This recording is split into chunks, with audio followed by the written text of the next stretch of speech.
Assalamualaikum sahabat Al-Husna, Alhamdulillah wassalatu wassalam ala nabiyina Muhammad sallallahu alaihi wasallam. Kita lanjutkan kembali belajar dengan buku An-Nahwu Al-Wadih, bab yang kedua. Bab yang kedua, Ajza'ul Jumlah, ya, bagian-bagian dari jumlah atau pembagian kata. Kita lihat kaidah ketiga yang disebutkan dalam kitab An-Nahwu Al-Wadih. Al-kalimatu salasatu anwa'in, ismun wa fi'lun wa harfun. Kata itu ada 3 jenis, ya, atau ada 3 kelompok kata. Yang pertama disebut dengan ismun. Ya, kita sederhanakan, maknanya kata benda. Jadi ismun adalah kata benda. Wa fi'lun, dan fi'il. Ya, jadi yang pertama tadi ismun kita sebut dengan isim. Wa fi'lun kita sebut dengan fi'il. Wa harfun, ya, kita sebut dengan harf atau huruf. Ya. Isim, fi'il, dan harf. Poin A, fal ismu kullu lafdhin yusamma bihi insanun au hayawanun au nabatun au jamadun au ay syai'in akhara. Isim adalah setiap lafaz yang dinamai dengannya, yaitu orang, hewan, tumbuhan, benda mati, dan nama lainnya. Jadi isim ini yang menunjukkan nama sesuatu. Wal fi'lu kullu lafdhin yadullu ala husuli amalin fi zamanin khassah. Ya, fi zamanin khassin. Dan fi'il adalah setiap kata, setiap lafaz yang menunjukkan pada terjadinya suatu perbuatan pada waktu tertentu. Jadi fi'il ini adalah kata kerja. Kata kerja yang di situ selalu mencakup waktu perbuatannya. Apakah telah dikerjakan, sedang dikerjakan, atau akan dikerjakan. Kemudian bagian kelompok yang ketiga yang disebut dengan harf. Wal harfu kullu lafdhin la yadhharu ma'nahu kamilan illa ma'a ghairihi. Yaitu setiap lafaz, ya, setiap kata yang tidak nampak maknanya secara sempurna kecuali ketika dirangkaikan dengan kata yang lain.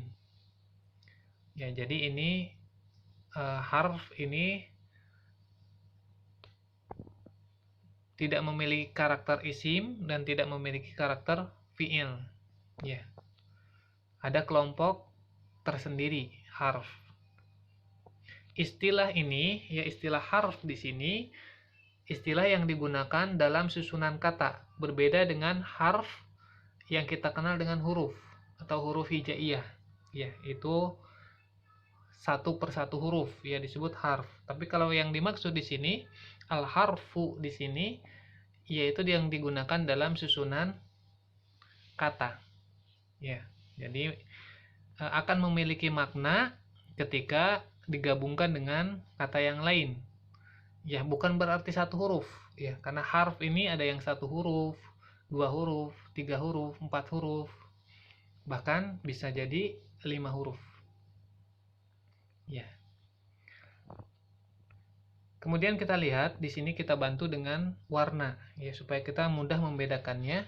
Isim ini yang berwarna merah, fi'il ini yang berwarna hijau, harf yang berwarna biru. Kita lihat contoh kalimatnya. Ini kalimat yang diawali dengan fi'il. Ya. Rokiba Ibrahimu al-hisana. Rokiba telah menaiki. Ibrahimu Ibrahim, al-hisana kuda. Ya, cara menerjemahkannya tentu berbeda dengan bahasa Indonesia.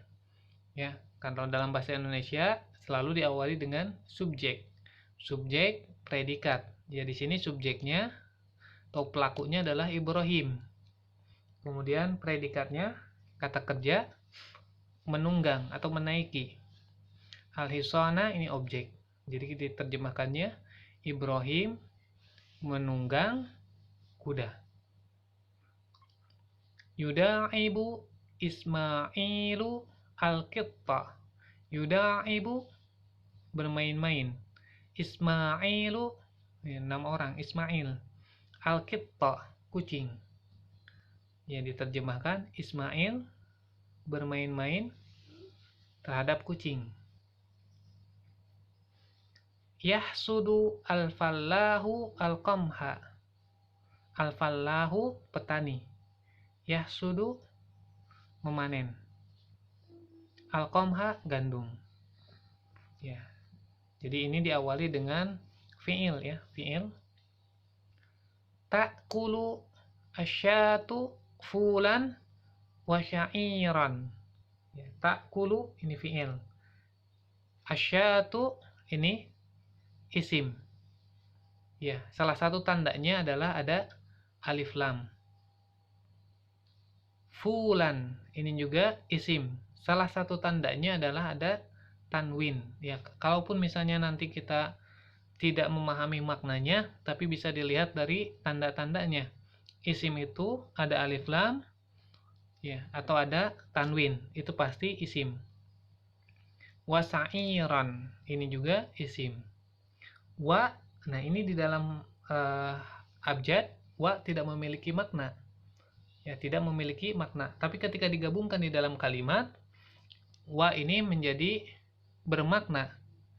Ya, kadang kita terjemahkan dengan dan, kadang ada juga yang bermakna sedangkan, ada juga yang bermakna bersama, atau juga ada yang bermakna padahal, sesuai dengan konteks kalimatnya, yaitu yang disebut dengan harf. Ya. Sami'tu an-nasihata, saya telah mendengar nasihat. Yasta'u an-nuru fil hujrati, tajri as-safinatu 'alal ma'i, hal tuhibbus safara. Ya, sahabat Al-Husna, kalau sahabat sudah mengikuti pembelajaran pra pemula Al-Husna, insyaallah akan mudah untuk memahami makna dari fi'il ini. Ya, tapi bagi yang belum belajar tentang fi'il, insyaallah nanti di bab berikutnya kita akan belajar tentang fi'il. Ya, jadi kita di sini bisa dulu membedakan mana fi'il, mana isim, dan mana harf. Ya.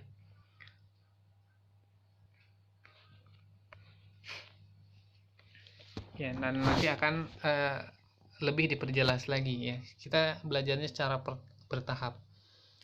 Ya, untuk awal kita lihat, kita bedakan dulu isim. Ya, isim. Ya, di sini kita lihat ada nama orang, itu pasti isim ya, karena menunjukkan pada benda. Kemudian kalau kata ada alif lam, itu pasti isim. Ya, ada alif lam pasti isim. Ya, misalnya di sini al-hisan, al-qitta, ya, al-fallah, itu pasti isim. Kemudian kalau ada tanwin, itu pasti isim. Fulan, wasa'iran, ya, itu pasti isim. Ya. Sedangkan untuk mengenali fi'il, ya ini sebaiknya memang kita mempelajari bentuk-bentuk fi'il, ya, karena di situ ada perubahan-perubahan yang dipengaruhi oleh pelakunya. Ya, seperti misalnya di sini yuda ibu, ya diawali dengan ya, yahsudu diawali dengan ya, ta kulu diawali dengan ta.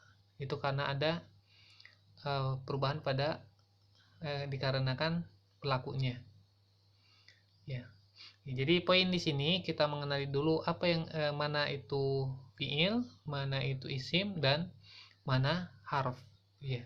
Dan di dalam bahasa Arab hanya ada 3 kelompok kata ini, tidak ada kelompok yang keempat.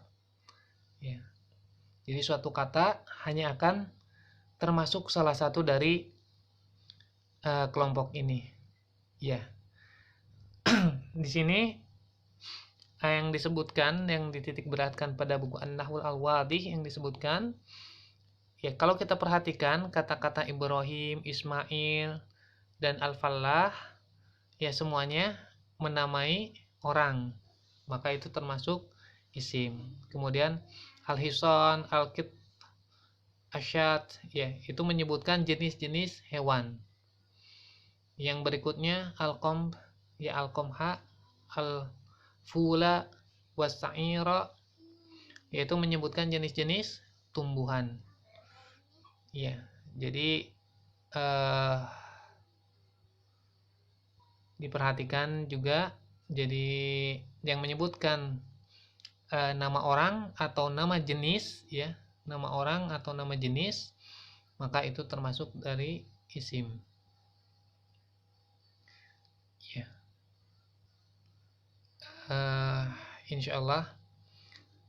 Kemudian untuk yang belum diterjemahkan, ya insyaallah sahabat bisa mendownload aplikasinya. Jadi sebagai seorang pembelajar bahasa Arab, ini mau tidak mau kita harus menggunakan aplikasi kamus, ya aplikasi kamus. Karena kita tidak berbahasa Arab, maka untuk mendapatkan kosakata bahasa Arab kita bantu dengan kamus. Alhamdulillah dengan keadaan ya dengan teknologi yang ada sekarang, ini cukup mudah untuk mencari makna-makna kosakata di dalam kamus, baik yang offline, ya yang lebih luas lagi bisa menggunakan kamus online. Ya tinggal diketik saja perkataannya, kemudian kita cari makna yang sesuai. Ya adapun kedepannya memang tetap itu kita tidak bisa juga mengandalkan kamus untuk makna yang lebih sesuainya, akan tetapi kita mempelajari nahwu dan shorof. Ya. Dan juga yang berpengaruh pada progres pembelajaran kita adalah latihan-latihan yang kita kerjakan. Jadi tidak sekedar kita mendengarkan materi atau membaca materi, tapi yang diharapkan dari peserta adalah banyaknya berlatih menggunakan kaidah-kaidah yang sudah kita pelajari. Jadi seperti tadi, meskipun kita ketika membaca soal-soal ini misalnya kita tidak paham artinya, tapi kita terfokus pada poin-poin pembelajaran kita. Ya, fokus pada poin-poin pembelajaran kita, yaitu membedakan mana isim, mana fiil, dan mana harf. Ya, silakan nanti dikerjakan.